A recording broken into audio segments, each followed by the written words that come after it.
Good evening. We're going to be continuing our study in Proverbs. We're going to be in Proverbs chapter 6 and Proverbs chapter 7 tonight. I'm so sorry that things did not work out last week. We had tried to find a place that had signal whenever it came to Bible study last week, and it unfortunately didn't work out. I appreciate you guys being understanding about that. I hope that we can continue on a regular basis from here on out without any future issues. We will do our very best. Here in Proverbs, we've been talking the last couple weeks about the things that Solomon wrote. We remember that chapters 1, I'm going to look at my notes to make sure I get the right chapters. Chapters 1 through chapter 29 are all written by Solomon. There are two sections in chapter 22 through 24 that are written by the wise. Given what we know in 2 Kings chapter 3, I'm going to assume that the wise is Solomon.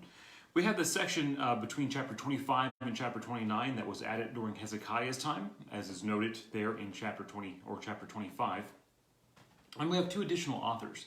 In chapter 30 and chapter 31, we have Argu, the son of Jakeh, and King Lemuel. Both of those individuals also contributed to the book of Proverbs. And so as you begin Proverbs, it mentions there mentions there in verse 1, the Proverbs of Solomon, son of David, king of Israel. That is very true up until the time you get to chapter 29. Then chapter 30 and 31 are going to be two additional authors. Chapters 1 through 9 are going to work as an introductory material to get the individuals who are reading Proverbs to be individuals who are attentive to Solomon's wisdom, individuals who incline their heart to learning, people who seek out wisdom and search for it like silver and like gold. That's what we're trying to do for the first 9 chapters. So we're in the middle of that. Solomon is going to address the audience as his son. He's going to talk to them as a father, and he's going to encourage us to hear our father's instructions and forsake not our mother's teaching. That's kind of how Proverbs in general tend to work, is where you have one idea and then you either double it or you contrast it with the next statement. So here in chapter 6, we mentioned that chapters 1 through 9 are not Proverbs in the traditional sense, in the sense that as you get to chapter 10, you're going to have a 2 to 3 line sentence that's going to be easily memorizable. It will talk specifically about one thing, but it's going to have broader applications to other things. Chapters 1 through 9 work more like a narrative, more like an instructional information rather than short statements that are easily memorized.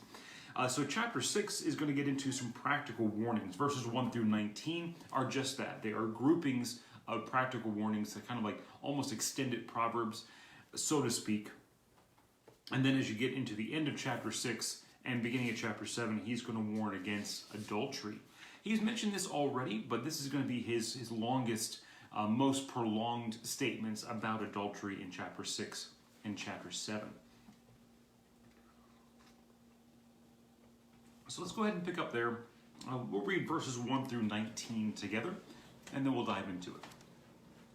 Solomon writes, "My son, if you have put up security for a neighbor, and have given your pledge for a stranger, if you have snared in your words your mouth, caught in the words of your mouth, then do this, my son. Save yourself, for you have come into the hand of your neighbor. Go, hasten, and plead urgently with your neighbor. Give your eyes no sleep, and your eyelids no slumber. Save yourself like a gazelle from the hand of a hunter, like a bird at the hand of a fowler. Go to the ant, O sluggard. Consider his ways and be wise. Without having a chief, officer, or ruler, she prepares her bread in summer and gathers her food in harvest. How long will you lie there, O sluggard? When will you arise from your sleep? A little sleep, a little slumber, and a little folding of the hands to rest, and poverty will come upon you like a robber, and want like an armed man. A worthless person, a wicked man, goes about with crooked speech. He winks with his eyes, and signals with his feet, and points with his finger. With perverted heart, he devises evil, and continually sowing discord. Therefore calamity will come upon him suddenly, and in a moment he will be broken beyond healing. There are 6 things that the Lord hates, and 7 that are an abomination to him: haughty eyes and a lying tongue, hands that shed innocent blood, a heart that devises wicked plans, and feet that make haste to run to evil, a false witness who breathes out lies, and one who sows discord among brethren. Here are the general practical warnings that he's going to give in this section of text before he gets into the short sayings over in chapters 10 and following, the actual Proverbs themselves. And he begins there, verses 1 through 5, to deal with putting up security for somebody else, that you are going to be signing the cosigner on a loan. That's kind of the idea. And so he mentions here that if you put up security for your neighbor, if you have given your pledge to a stranger, and then you're caught, so you sign for somebody else, you put your word on the line for them, and then they default on their loan, they go back on their word. What happens? What do you do? The answer that he gives is to go immediately and begin to get yourself out of the situation. A lot of people will drag their heels in this process. We'll go to the person who broke their word in the first place, the person who didn't pay, and try to get them to own up and them to take credit for it and for them to get you out of the situation. And Solomon says, don't. And that's not what you need to do. He says, do this, save yourself, for you have come into the hand of your neighbor. Go, hasten and plead urgently with your neighbor. Give your eyes no sleep and your eyelids no slumber. Save yourself. Get out of the situation. And the idea being, I think, that verses 1 through 5, if you can, don't get in the situation in the first place. Kind of seems to be a pretty simple, straightforward answer of don't do that. But if you have gotten yourself into that situation, then do your best to get out and to get out quickly. Things only get worse as time goes on. So save yourself as if you were a gazelle in the hands of a hunter or a bird in the hands of a fowler. He then switches gears, verses 6 down through verse 11, to talk about being someone who is hardworking, industrious. And specifically, he's going to speak to those who are lazy. And so he mentions the ant, to consider the ant and her ways, and then to be wise by looking at her. And that she doesn't have to have someone to drive her. There's no chief, no officer, no ruler, and yet still she prepares her bread in the summer, she gathers her food in harvest, and she has what she needs. But then he talks about the sluggard in verse 9 down through verse 11. He says, well, how long will you lie there? When will you arise from your sleep? A little slumber, and a little folding of the hands to rest. And then poverty will come upon you, and want will come upon you. Those are simple things, but yet those are things that are often overlooked and not taught as they ought to be. If you want something, get up and work for it. If you want something, then go and achieve it. Instead of saying, well, a little later, I'm going to just take my time right now. And he'll talk about these concepts even more as we get into Proverbs as well. Excuse me. I want to give my condolences to anybody who has seasonal allergies. This is my first year ever having allergies. My nose, my eyes, my throat have just absolutely loved it. And I apologize for anybody who has to deal with this on a regular basis. I'm assuming that's going to be me moving forward. I hope that maybe this is one of those weird fluke years. I don't think it really happens that way, but alas, there we are. A lot of people expect to be handed things. I expect to be given things. Expect that if I just want things enough and I dream them enough, then the universe will supply it. In fact, I've heard just that if you want it enough, then the universe will supply it.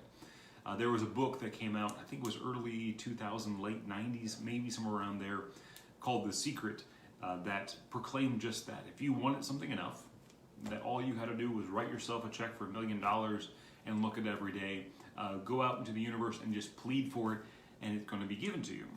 Solomon makes the point, if you want something, go work for it. Get up and go put honest, hard labor into it. And if not, then poverty comes and want comes.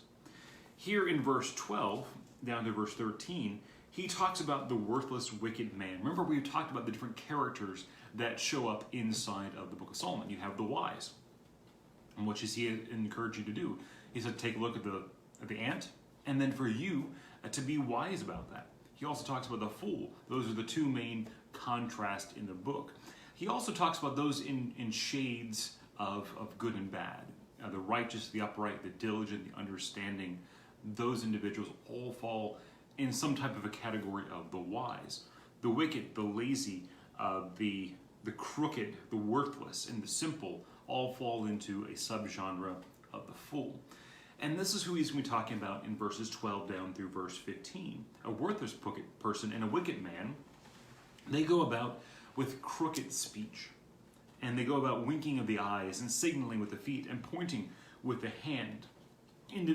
The idea not just being that if anybody who winks at you is inherently a wicked person, or anybody who points is the worst person in the world. What he's dealing with is individuals who try to communicate subvertly.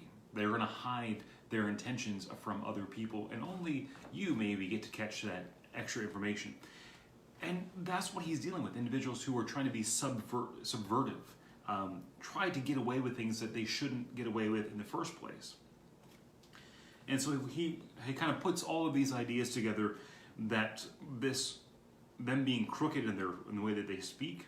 Maybe we get to talk to people who we wouldn't necessarily call them liars per se, but individuals who definitely like to be deceptive in the things that they say. They're going to say some things in a way that maybe you know what they're talking about, and maybe they know what they're talking about, but their intended audience is going to misunderstand them because they have phrased things in a way to make sure that they do misunderstand them. Maybe you have met these type of people who they will say things, and technically it's probably true, but because of the way that you know that the person is going to understand what they're saying, they're purposely being deceptive. We find that in Peter when it comes to Jesus, not in the positive sense, but in the negative sense, that there was no corrupt speech in his mouth, and he did not give out any deceit. Deceit is not the exact same thing as lies. Lies are non-truth, but deceit is a way of speaking either non-truth or speaking truth in a way that's going to be understood very wrongly. And that's what Solomon, I think, is getting at here with individuals who have crooked speech. Not necessarily that they're lying. It very well could be lying. It could be destructive speech, as he's going to be talking in the next couple verses.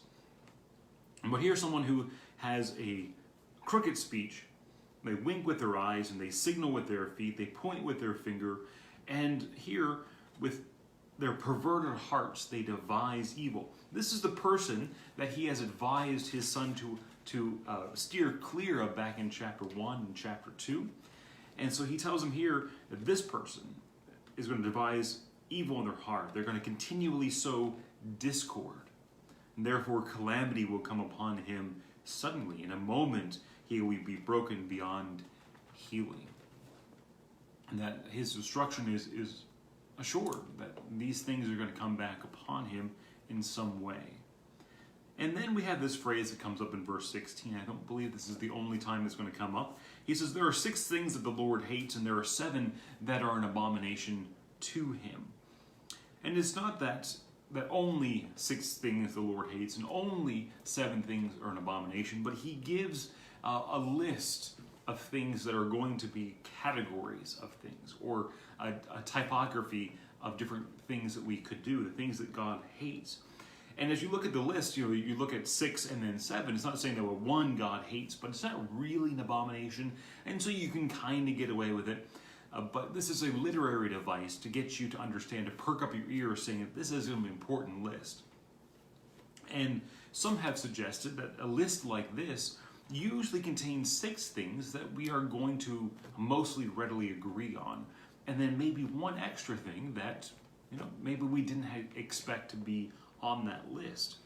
And so maybe the thing comes up, what's on the list that you maybe would not have expected that God to put on this list. So 6 things that the Lord hates, 7 that are an abomination to him. Haughty eyes. I know that we have talked about this a little bit over the past few months when it comes to humility, and we'll hopefully talk about pride and humility moving forward a bit more in the next couple months. I got some things cooking in the old stew pot. We'll see what comes up of it. But he mentions here haughty eyes. We begin in the Gospel of Matthew with Jesus speaking there of those who are poor in spirit. James tells us the Lord exalts the humble and resists the proud, or opposes the proud. He mentions haughty eyes in verse 17. What kind of demeanor do we have? Maybe we don't fully consider ourselves to be individuals who are proud, who look down on other people. But he says that those are some things that you can see in the eyes of individuals. And that's something the Lord hates. A lying tongue, hands that shed innocent blood, hearts that devise wicked plans, and feet that make haste to run to evil, a false witness who breathes out lies, and the one who sows discord among brethren. Most of those things are all things that we think we can kind of readily agree. We understand that God hates those things. Hands that shed innocent blood, those are things that outrage the whole world whenever those things happen. Hearts that devise wicked plans, and feet that make haste to run to evil. There are two things that seem to kind of come out of, or three things that come out of the list, usually are going to be on somebody's list that says, well, I didn't understand that God was going to be so anti that. One is haughty eyes. If you were to put someone on the same pedestal as a murderer, and you say, well, their crime is having haughty eyes, those may be something that we didn't understand that God felt so strongly about. And the next thing he talks about, that maybe is on the list of some individuals, would be a lying tongue. You think of a white lie going up against someone who bears false witness in a court of law. You would think, well, maybe those aren't really necessarily the same things, and yet he puts them on the same list. Someone who lies and someone who breathes out false witness. And the third one is actually the last one in verse 19, the one who sows discord among brethren. This comes up in the New Testament as well. When Paul writes to Timothy and Titus, he tells them for the one who sows discord among brethren to warn him once and then warn him twice and then have nothing more to do with him. And unfortunately, that has been one of the things that leadership inside of churches have overlooked far too often. The wolves in sheep clothes who don't come in and tear and devour in the sense that we're spreading false doctrines, but individuals who just start to put in wedges between brothers. Individuals who begin to whisper and backbite and to sow discord. They're not someone who's going to be coming in and ravaging the church as we think of it, but individuals who are just starting the process of hostilities among individuals. Solomon puts that in the list of things that the Lord is an abomination to him. And it's included over in, I think it's Titus chapter 3, somewhere around verse 8, that individuals who are like that should be warned once and then twice and then have nothing more to do with them. That it is such a terrible, destructive force. And so as you look at the list, here's this literary device in verse 16, the 6 things the Lord hates and 7 things that are an abomination to him. There are 3 things on the list that maybe some individuals would say, well, that doesn't really belong on the list, and yet here they are. Haughty eyes and a lying tongue, and those who spread discord among brethren. All those are really big things to look out for. It's a way of perking up your audience and say, well, these things are things that are a lot more important than maybe we truly understand. As you get into verse 20 down to verse 35, he gets into some general warnings about adultery. We'll get into that in just now. He says in verse 20, "My son, keep your father's commandment, and forsake not your mother's teaching. Bind them on your heart always. Tie them around your neck. When you walk, they will lead you. When you lie down, they will watch over you. And when you wake, they will talk with you. For the commandment is a lamp to the lamp, and the teaching a light. And the reproof of discipline are the way of life, to preserve you from the evil woman, from the smooth tongue of the adulteress. Do not desire her beauty in your heart, and do not let her capture you with her eyelashes. For the price of a prostitute is only a loaf of bread, but a married woman hunts down a precious life. Can a man carry fire next to his chest and his clothes not be burned? Or can one walk on hot coals and his feet not be scorched? So it is he who goes into his neighbor's wife. None who touches her will go unpunished. People do not despise a thief when he steals, if it is to satisfy his appetite when he's hungry. But if he's caught, he will pay sevenfold. He will give all the goods of his house. He who commits adultery lacks sense. He who does it destroys himself. He will get wounds and dishonor, and his disgrace will not be wiped away.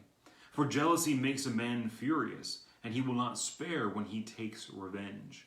He will accept no recompense or no compensation, and he will refuse though you multiply gifts.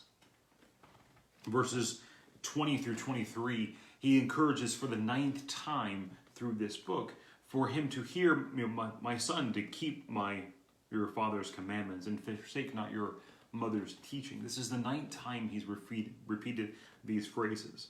And he again asked them to bind them on their heart, to tie them around your neck. And when you walk, they will watch over you and they will teach you. Maybe it's true for you in the way that it is true for me. I spent a lot of time with my grandparents, a lot of time with my aunts and my uncles, a lot of time with some older Christians at church growing up. And after all these years, I know it's been a long time now since I was a little kid, but all these years later, I can still hear their voice in my head. I can still hear them whenever I go out on a daily basis. And those things that they taught me still ring in my ears. And that's what he's talking about in verse 22. When you walk, they will lead you, and when you lie down, they will watch over you, and when you wake, they will talk with you. And that these are things that you should treasure instead of walking away from them, instead of discarding them, instead of pushing them to the back of your mind and saying, well, this isn't what I really want right now. I don't want to hear that. These are the things that you should treasure. For the commandment is a lamp, and a teaching a light. This is the same things that he's deals with over in Ecclesiastes. That these things will light your path and help you to avoid the pitfalls and the harm that comes upon many people. He says the reproof of discipline is the way of life. Remember back in chapter 1, a woman or Lady Wisdom calls out in the street, and then she speaks of those who hated her counsel and ignored her counsel and would have none of their reproof. And so Lady Wisdom says, I will laugh at your calamity. Here in chapter 6, he says that harbor or keeping this reproof or following the reproof is the way of life. And that is going to preserve you from the evil woman, from the smooth tongue of the adulteress. And then he tells you don't desire those things. Don't desire her beauty. Don't get captivated with her eyelashes. And then he mentions here that the price of a prostitute is only a loaf of bread. It's only a little bit of money, so to speak. But what are you going to actually lose? The upfront cost is very little, but the married woman, she hunts down a precious life. That is going to cost you way more than just the loaf of bread. And then he asks this very pointed questions in verse 27. Can a man carry fire next to his chest and his clothes not be burned? And could you walk on hot coals and your feet not be scorched? And yet many people try to do this when it comes to illicit relationships. That, I'm going to have this in secret, and no one's ever going to find out about it. It'll never harm anybody. No one would be the wiser. It won't be an issue at all. And yet he makes a point, can you really carry destruction next to you?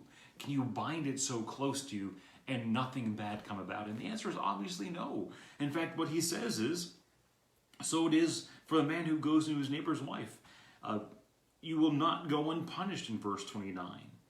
And then he gives you another analogy in verse 30. For a thief, no one despises a thief if they're starving and they go and they steal bread. Doesn't mean that they're not going to be punished. He says if they get caught, he'll pay sevenfold, and if that includes having to give all of his goods of his house, that there's still not this he'll have to repay sevenfold. He'll have to maybe give up all the stuff in his house in order to get back what he had stolen. But people don't despise him for that. But the one who commits adultery lacks sense, and he who does it destroys himself. He will get wounds and dishonor, and disgrace will not be wiped away. Many people have suggested that the Bible as a whole is an Eastern book. And most Eastern cultures, even to this day, operate on a dishonor-honor basis. And that's what he's dealing with here in Proverbs. That along with the wounds that come along with that, along with the destruction that comes along, is this deep disgrace. Solomon will talk about in Ecclesiastes that a man's name is worth a lot. The honor that he gets, the reputation that he has made. And he says this thing is going to ruin all of that. And so what he says here, that his disgrace will not be wiped away. And then he speaks of the scorned man in verse 34. Jealousy makes a man furious, and he will not spare when he takes revenge. Where before, back here in verse 31, the man who steals, he can repay 7 times, and he can give the goods of his house. But in verse 35, what would you accept? What would be a good exchange for your marital bed? And the answer is nothing. He will accept no recompense. And he will refuse, though you multiply gifts, no matter what you try to do to dissuade him from his anger. Physical possessions are not going to do it. As you get into chapter 7, he continues with this idea. There is that literary break there in verse 1 where he again addresses my son. This is the 10th time here in Proverbs that Solomon is going to address his son. It's interesting, if you look, you kind of consider how many times things are mentioned and when those things fall. John, for instance, has 7 miracles and 7 I am statements, and there's some significance to the number of things that John picks out in his book. And when it comes to Proverbs, this is the 10th time, the complete time. This is a far more abundance time that he addresses his son, and the topic that he chooses to talk about is this illicit relationship.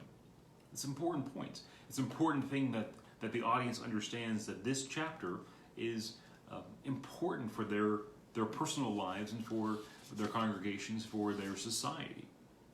He says, my son, keep my words, and treasure up my commandments with you. Keep my commandments and live. Keep my teachings as the apple of your eye. Bind them on your fingers. Write them on the tablet of your heart. Say to wisdom, you are my sister. And call upon insight as your intimate friend. To keep you from the forbidden woman. To keep from the adulteress with her smooth words. He mentions here verses 1 through 5 that these teachings are going to help you in this process. If you have to bind them on your fingers, if you write them on the tablet of your heart, and then he's going to do this comparison contrast through chapter 7. So the comparison, or the